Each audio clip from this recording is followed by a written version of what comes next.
ಹಾಗೆ ಗುಸು ಗುಸುವೆ. ಹೌದಾ? ಹೌದೇನೆ? ಗುಸು ಗುಸು ಕಟ್ತಾ ಇದ್ದಾರೆ ಅಂತ ಹೇಳ್ತಿ. ನಿನಗೆ ನಾನು ಬೊಬ್ಬೆ ಹಾಕಿದ್ರು ಕೇಳುವುದಿಲ್ಲ, ಅದು ಗುಸು ಗುಸು ಅಂತ ಹೇಳಿ ಕೇಳೋಯ್ತಾನೆ ನಿನಗೆ? ನಿನಗೆ ಕಿವಿ ಹೌದಪ್ಪ. ನನಗೆ ಜೋರಾಗಿ ಯಾರಾದ್ರೂ ಮಾತನಾಡಿದ್ರೆ ಕೇಳೋದೇ ಇಲ್ಲ. ಜೋರಾಗಿ ಮಾತಾಡಿ ಕೇಳುದಿಲ್ಲ? ಇಲ್ಲ. ಅದು ಯಾಕೆ? ಅದೇ ಯಾರಾದ್ರೂ ಪಿಸು ಪಿಸು ಪಿಸೋ ಪಿಸೋ ಮಾತಾಡಿದ್ರೆ ಚಂದ ಮಾಡಿ ಕೇಳ್ತದೆ. ಇದೊಂದು ವಿಶೇಷವೇ. ಅದು ಯಾಕಂದ್ರೆ ಹಾಗೆ ನಾನು ಹಾಗೆ ವಿಚಾರ ಮಾಡಿದೆ. ಆಗ ನನ್ನ ಪ್ರಶ್ನೆಗೆ ಉತ್ತರ ಸಿಕ್ತು.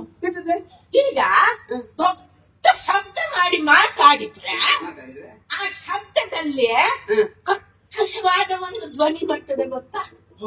ಓ ದೊಡ್ಡ ಶಬ್ದದ ಆ ಧ್ವನಿಗೆ ನನ್ನ ಕಿವಿ ಹೆದರ್ತಾವೆ. ಓ ತಮ್ಮಟ್ಟಿ ಮುಚ್ಕೊಂಡು ರಕ್ಕುನ ಮುಚ್ಚಿಕೊಂಡು ಬಿಡ್ತದೆ. ಅದೇ ಯಾರಾದ್ರೂ ಪಿಸ ಪಿಸೋ ಕೊಸೋ ಕೊಸೋ ಪಿಸೋ ಪಿಸೋ ಮಾತಾಡಿದ್ರೆ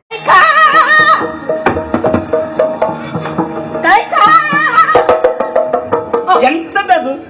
ಇಲ್ಲಿಯೇ ಇದ್ದೀಯಾ? ಮತ್ತೆ ನಾ ಇಲ್ಲಿಗೆ ಹೋಗ್ತೇನೆ. ಏನಾದ್ರೂ ತಿರುಗಾಡಿದ್ರೆ ನೀನೇ ಬಿಟ್ರೆ ನಾ ಇಲ್ಲೇ ಇರುವುದು.